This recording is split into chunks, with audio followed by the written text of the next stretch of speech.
Just a quick update here. Early morning, Wednesday, July 7th. We had a 4th of July holiday. So nothing was done on the 4th or 5th.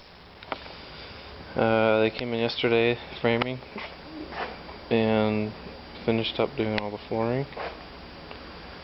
This is the opening for the stairs. So you can see that nearly all the flooring is done. On schedule, maybe plus or minus a day. This will be where the entryway is, and the guest bathroom. It's looking back to the kitchen, dining room, downstairs guest suite bathroom.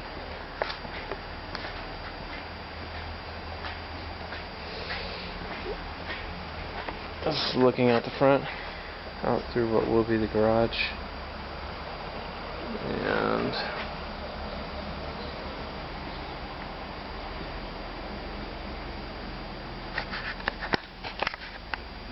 that's where we're at today.